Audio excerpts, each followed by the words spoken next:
Is that thing even street legal? Clara's voice sliced through the parking lot, sharp enough for half the department to hear. She pointed at my old, beat-up Honda, a smug look on her face. I just glanced at her, then back at my car and nodded. She thought it was just a joke about my car. What she didn't know was that she was lighting a fuse. Every jab, every condescending laugh, it was all just fuel. Fuel for an engine much more powerful than the one in the Ferrari I'd one day park right outside her window. For 5 years, I was the quiet logistics guy at Omnicorp. I'm Jake, but in that office, my identity wasn't my work, which was meticulous. By the way, it was my car. A 20-year-old sedan with faded paint, more than a few dents, and a muffler that announced my arrival from a block away. But it was mine. It was paid for, and it never let me down. In the shiny, status-obsessed world of Omnicorp, my car was basically a social crime. And the self-appointed judge and jury was Clara. A marketing director, Clara was sharp, ambitious, and totally convinced you could tell a person's worth by the car they drove. Her ride was a brand-new German SUV, and she seemed personally offended that my Honda even existed in the executive parking lot. Her comments never stopped. "Jake, find that in a cereal box?" she'd ask in meetings. Or, "Not sure what's leaking more, your car or our profits?" The laughter from everyone else was always a bit forced, but nobody ever told her to knock it off. In their eyes, she was a star on the rise, and I was just Jake with the old car. The worst part came during a visit from a huge potential client. I was heading home, and the client's team was standing outside with our CEO. As I started my car, which, of course, chose that exact moment to let out a loud groan, Clara saw her chance. "Don't mind Jake," she said, rolling her eyes dramatically. "He's our company's commitment to recycling." The CEO's face tightened. The clients shot each other awkward looks. In that moment of complete humiliation, watching the smirk on Clara's face, something inside me didn't break. It hardened. She wasn't just mocking my car. She was mocking the idea that value could be invisible, that success could be quiet. She believed if you didn't show it off, you didn't have it. Right then and there, I decided I would one day show her just how wrong she was. I didn't quit. I didn't go to HR. On the outside, nothing changed. I kept driving my Honda to work, kept putting up with Clara's digs, and kept doing my job. But everything outside of Omnicorp transformed. My nights and weekends weren't mine anymore. They belonged to a new obsession I called Apex. My logistics job had shown me huge, glaring holes in the global supply chain. Companies were losing billions because of disruptions they just couldn't see coming. So, I started building a solution. Apex wasn't just another platform, it was a predictive AI.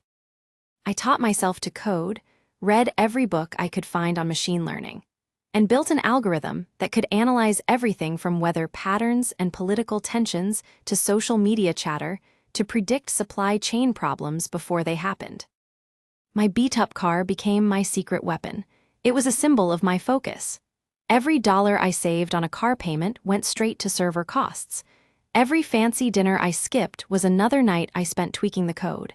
That car wasn't a sign of my failure. It was the engine powering my secret success. After 2 years of living like a monk, Apex was working, and it was brilliant. I landed some seed funding from an investor who saw what I saw. The day the money hit my bank account, I walked into Omnicorp and gave my 2 weeks' notice, just citing personal projects. Clara was thrilled. "Finally upgrading from that rust bucket, Jake," she shouted across the office. "Win the lottery." "Something like that," I said with a small smile. She laughed to her friends. "See, I told you he'd crack eventually." I didn't look back. As I drove my old Honda out of that parking lot for the last time, groaning all the way, I didn't feel angry. I just felt a quiet, steely resolve. The game wasn't over. I had just changed the entire board.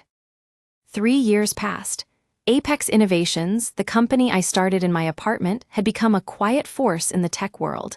Our AI was revolutionary. Then we got the call. A massive global tech conglomerate wanted to buy us. The offer was staggering. It was the kind of money that changes everything. Part of the deal was that I'd stay on for 2 years to oversee the integration. My first big assignment? Lead the due diligence team for a potential acquisition target, a struggling tech firm named Omnicorp. When the day of the meeting came, I drove my new car. A Ferrari 296 GTB painted a shimmering Rosso Corsa. It's an engineering masterpiece, a hybrid V6 that pushes out over 800 horsepower. It was also the ultimate symbol of everything Clara thought I could never be.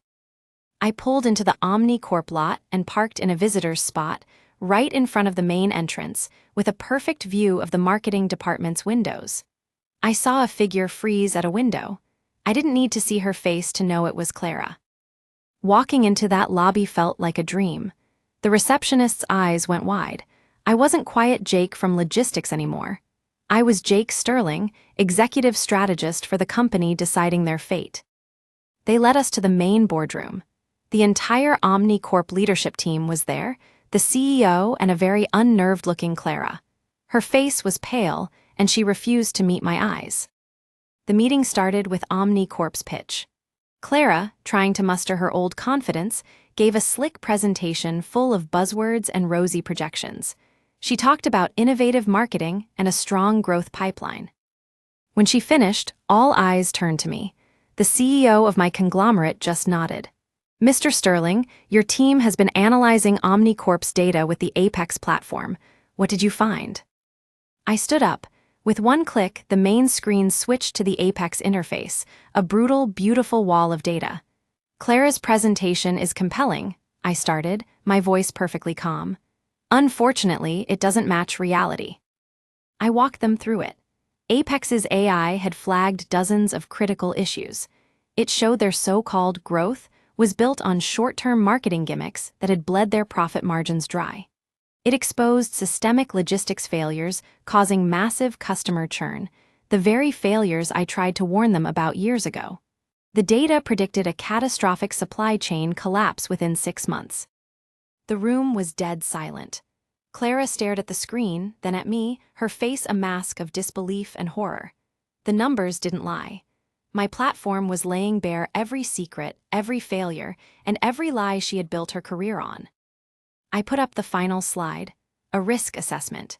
It concluded that OmniCorp was only a viable acquisition if it was a hostile takeover, requiring an immediate and complete replacement of the management team to fix the gross mismanagement. It was a corporate death sentence for every single one of them. The meeting ended fast. As I walked past Clara, she finally looked at me, her eyes pleading.